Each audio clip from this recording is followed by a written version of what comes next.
Mate, if you ain't getting this one, then this one's for you. What's up guys, and welcome back to EME TV. And as you can see from the title, today is going to be my first Q&A on YouTube ever.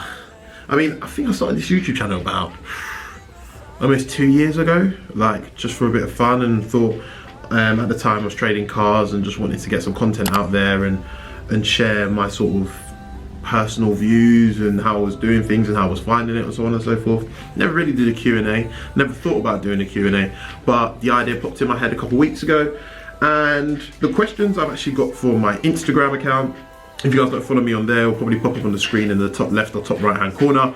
That's where I've got people to just send in questions that they correlated and some non-correlated, and what I'll be doing is I'll be answering them right now. So without further ado, I've got my laptop here, so if you see me looking to the left, that's because I'm just looking at the questions. But let's get into some. So first question, correlated, very much correlated and very much channel specific. Which one do you prefer out of your EP3 and FN2 Type R? Well, that's quite an easy answer for now. At this moment in time, the EP3 is still yet to be fully fixed. So therefore, I haven't really been able to connect to drive with it as much as I would have if it was. So unfortunately, at the moment, I'm sticking with my FN2 because obviously that's the car that is probably going to predominantly be in my sort of car garage, hopefully for the foreseeable future. But I do want to, a comparison video will come out soon with both of them, and I can reveal fully after I've spent a bit of time with the EP3 which one I do really prefer. But at the moment, obviously FN2 because I haven't really driven the EP3. Next question. So, dream car and why? So with me, I'm always looking at Auto Trader like every single day. Auto Trader, sometimes obviously on Copart for sort of business reasons, but I feel dream car, it's a really hard question this. So I'm gonna answer this, money not being an object. I've got two cars in mind. One being the AMG GT 5-door. I feel like that car just ticks every single box in terms of you can put your family in it, as well as looks good, and in addition you can have a lot of fun in it. So I'd say Mercedes AMG GT 5-door, get your words up, and Lamborghini Urus, because I just think that that's such a massive statement on the road. And as well, with the AMG GT 5-door, you can, or is it 5-door or 4-door? I think they call it a 4-door. But yeah, with the Lamborghini Urus, you can literally do anything in that car as well, just like the AMG GT 5-door. So those two will probably be up there with my dream cars. And why? Because you can literally use them for all purposes that I've just said. Next question. Are you still trading cars? Seems like you've stopped. So at this moment in time, I'm actually not trading cars at the moment. However, I am back on Copart looking for cars, looking for some deals to obviously try and make some money on cars and do some content on it. So those will come back, and I'm planning to do a cars under £1,000 sort of series, which will just continue for the foreseeable future, because essentially that's how I started this YouTube channel, doing cars that I was buying, and all the cars that I was buying were under £1,000. So that will be coming back, so stay tuned for that content coming very, very soon. Next question. Have you got any plans for the FN2, i.e. remap, mods and so on? So yes, I do have plans. I think I've said in a previous video that I've been in contact with various businesses to obviously try and get those on the way. That will be coming very, very soon. I'm not going to disclose what I've done. I'll probably let you guys, hopefully, if you guys are very well, if you guys are as interested as I want you to be, you'll go and watch the video when it does obviously drop on the channel. But that will be out very, very soon, so stay tuned. Next question. What cars would you say are the best to trade as a beginner? This question does vary in terms of everybody's at a different point when you start trading cars. Some person might have 10,000 at their disposal, and another person might have only 500 or £1,000 at their disposal. So it really does depend on what area of the market you're in as well. For me, I would say at the start when I did it, I was in that sort of £1,000 mark. I didn't want to lose any more than £1,000, so I started off with that amount. And I would do sort of cars in your area that you see quite often, and cars that would just appeal to the sort of beginner, learner driver, new drivers and so on and so forth. That's the sort of area I tried to hit, so I started buying the Ford Fiestas, a lot of Vauxhall Astras, as you can tell from the start of the channel, and Ford Focuses. I've had a few Golfs, And it's all due to me going around and actually looking to see what cars are in my neighborhood, because ultimately the people that, or the high probability of, what am I trying to say? In your area, the more cars you see, or the types of cars you see, are probably the ones that are going to sell in that area, and those buyers will probably come to you to buy your car anyway. So I did it that avenue to try and obviously just increase the probability of me not losing money, which I have done actually. Let me not lie. Have I lost the money on car? I've broke even a couple of times, probably lost money over a period of time, but yeah, it's been good overall. But yeah, I would say, depending on what side of the market you're in, just look around, see what cars are out there in your area, because those cars seem to appeal to the people around you. So that should sort of be an easy point. With me, I saw a lot of Ford Focuses, Ford Fiestas, Vauxhall Astras, and numerous things, Nissan Micras, Golfs. So I just stuck to that end of the market, and those cars will soon be coming back as well, and we'll be fixing them up and getting them sold. Next question, are you looking to open a dealership in the near future? I think I'm very far away from being able to open a dealership right now. At this moment in time, I'm still very, very focused on my day-to-day job.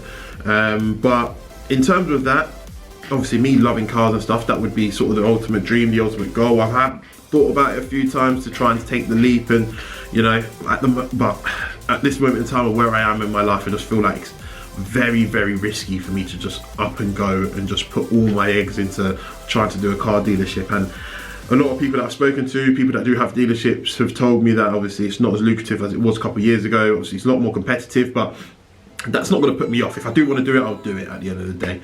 But I just feel like right now isn't the ultimate time for me to do that. Fingers crossed it will happen, it can happen. I mean, I'm still young, I might not look it, but yeah, I still got a lot more years to come to sort of think about and to build up to having that. So let's hope. I hope I do. Fingers crossed. All right. Next question. Well, this is a decent question to be fair. If you didn't have either of your Hondas, which car would you have for similar money? Oof. So, for similar money, which car would I actually have?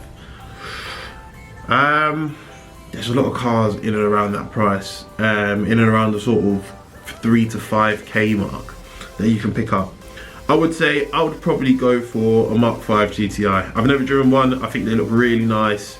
They're obviously basically exactly the same as both my Hondas. You know, 2-litre 4-cylinder engine, pushing out around about 200 brake horsepower, which I think should be fun to drive. There's a lot of them on the road, and people are buying them for a reason, because they're fun. So I reckon I'd have one of those. Hopefully, coming to the channel very soon. Next question. Your experience with categorized cars seems to have been very positive. However, what would you say are the big things to look out for when buying one? Yeah, overall my experience with categorized cars, as you can see, I've done various videos on categorized cars, has been quite positive. I haven't had much issues apart from, I was just thinking, sorry about the Honda, but yeah, my AP3, but that's probably the biggest issue I've had when buying a categorized car. I'm fortunate with Honda as well, being sort of the most reliable car, the most reliable car you probably buy out there. But yeah, what things to look out for? I would say, when you're going to buy a categorized car, always try and ask the seller if they have any pictures of the damage. First and foremost, to see if you were comfortable with the level of damage that it had. And two, doing most of the normal checks anyway. So that's service history, obviously make sure you're comfortable with the mileage, making sure it's being maintained, recent work's been done in terms of, i.e. if it's, you know, I know Golf suffer with water pumps and cam belts, so on and so forth. All those things that do go wrong at certain mileages, and making sure that they've been done. And you should be fine. I think the only difference with categorized cars and obviously HPI clear cars is that when you're buying them, you do check for the same things. However, you just have to make sure you're comfortable with the level of damage that it's had. And if you're not able to obtain pictures or get information about that, then it's just about how risky you are as an individual. Are you willing to just take that risk? Me, I'm willing to take the risk because of my positive outcomes, but at the start, I was very, very nervous, even buying my first car from Copa, because I just didn't know what to expect. But I think I was a bit more calm because my first Honda, as I've explained or not, I think I have, my Type S that I bought, my first car ever, was a categorized car, and I had for a year, and it gave me absolutely no problems. So I just thought probably that person who did fix that car from it being categorized kept it in very, very good nick. and I was lucky in that regard. But yeah, it's just about how risky you are and just making sure you're comfortable with the level of damage it has. But apart from other checks, it's basically the same to if you're just going to buy a normal car. So don't look at it any differently. Oh, how did you get into cars? Honestly speaking, I don't really know, but at a young age, I just always used to, my parents always used to tell me I always used to go around and get keys and play with keys, and you know, and ever since I grew up, I just loved cars, loved anything on four wheels. Everything was very intriguing. Used to go up to, you know, various family members every time they had a new car and be like, oh, would you take me for a spin? Would you go in? Let me go in it. Let me see the different features. Sit in the driver's seat when I was like 5 years, 6 years old. Like, I've just loved cars. I don't know where the passions come from, but I just seem to love it, and I just seem to, yeah, it's just stuck with me over the years. And yeah, I don't really know how to answer the question. I hope that best answers it for you, but I literally just don't even know. It's just something that I sort of grew up loving. Don't really know where the love came from, but just grew up loving, and then through that I've learned to love different manufacturers as well over time. But yeah, I just love cars. Last question I've got here, but before I do get into the last question, guys, if you guys want more questions or want me to do a second part to the Q&A, please hit me up on Instagram in the top left or right hand corner. Ask away there, or just go in the comments below, put a question in, and I'll just save it in for next time. And if I get enough, I'll do a part 2 to this. And whilst you're there, please subscribe and click the like button, because it'll help the channel out a lot. But yes, the last question isn't a car related question, it's literally just a general life question. What do you do for work? So at the moment I work in sales, work in software sales, and have done for the last 4 years, ever since I've come out of uni. So yes guys, that is the Q&A. Thanks a lot for staying to the end if you have done. Please like, comment and subscribe if you haven't already, and I'll see you guys on the next one. Peace. Mate, if you're out here getting this wonga, then this one's for you.